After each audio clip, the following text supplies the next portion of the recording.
Sumba, salah satu pulau di timur Nusantara dengan bentang alam mempesona. Padang-padang terbuka dan 1000 ekor kuda, begitulah penyair Taufik Ismail menggambarkan pulau ini.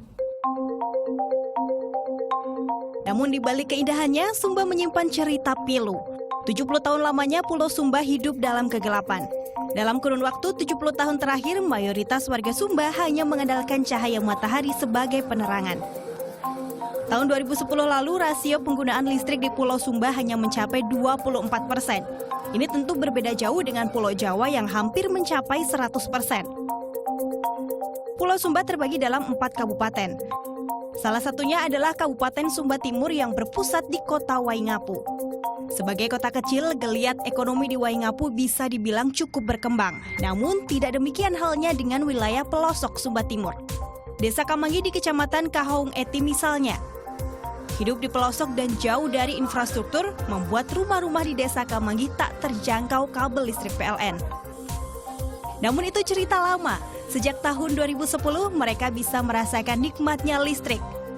Semua berkat kerjasama yang terjalin antara Kementerian Energi dan Sumber Daya Mineral ESDM dengan berbagai organisasi non-profit.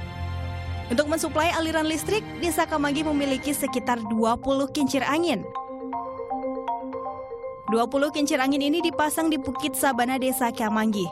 Dengan memasang anemometer, kekuatan angin bisa diukur dari tiang setinggi 35 meter ini. Kecepatan hembusan angin rata-rata mencapai 6 meter per detik, dengan kecepatan maksimum 10 meter per detik. Satu kincir angin rata-rata mampu menghasilkan energi sebesar 500 watt. Di sini ada 20 kincir angin yang artinya mampu menghasilkan energi sebesar 10 kilowatt. Dengan jumlah ini minimal 100 rumah bisa dialiri listrik.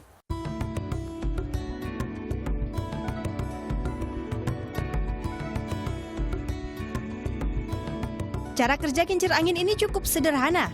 Angin akan menggerakkan bilah kincir yang terhubung dengan poros menuju generator. Generator inilah yang mengubah energi gerak menjadi listrik, sehingga listrik bisa disalurkan ke masyarakat. Selain kincir angin, warga Desa Kamanggi juga memanfaatkan sumber air sebagai pemasok listrik. Sungai Bakuhau inilah yang menjadi sumbernya. Pembangkit listrik tenaga mikrohidro atau PLTMH ini dibangun sejak 2011. Dalam sehari, PLTMH mampu menghasilkan listrik berkapasitas 37 kW. Jumlah ini setidaknya mampu memenuhi pasokan listrik ke 350 rumah.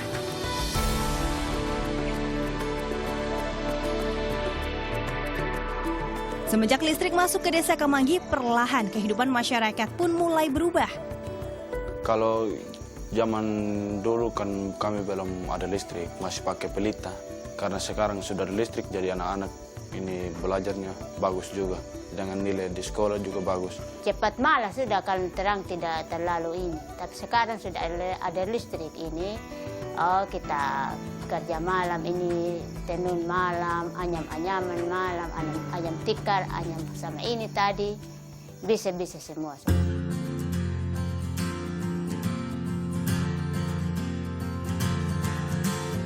Tak tanggung-tanggung, proyek energi terbarukan ini membuat Sumba dideklarasikan sebagai Sumba Iconic Island atau SII.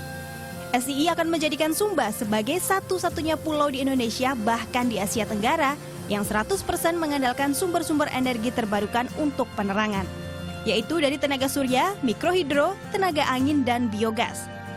Sejak 2011 hingga akhir Agustus 2014, kerja keras ini telah menghasilkan berbagai instalasi energi baru terbarukan dengan kapasitas total terpasang mencapai 4,87 megawatt.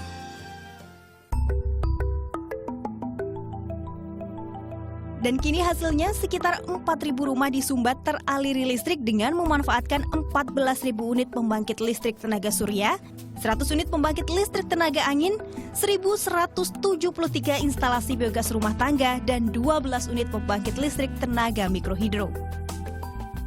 Memenuhi kebutuhan energi di Pulau Sumba, memenuhi kebutuhan energi masyarakat Pulau Sumba dari energi terbarukan.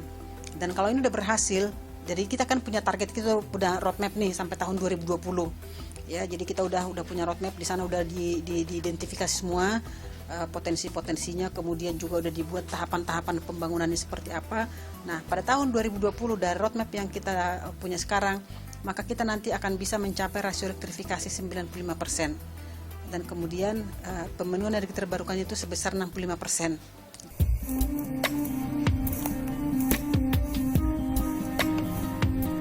Meskipun membawa perubahan yang cukup baik, program Sumba Iconic Island masih terkendala investasi.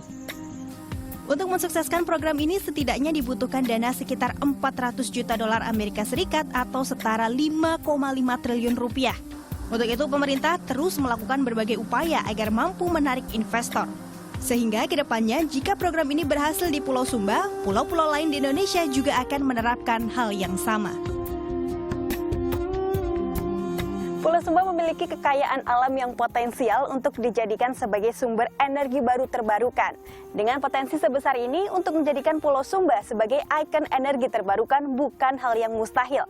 Bayangkan jika program ini juga diikuti oleh daerah-daerah lain, berapa banyak energi batu bara yang bisa dihemat. Leni Hastuti, Hanif Abduh melaporkan untuk NET.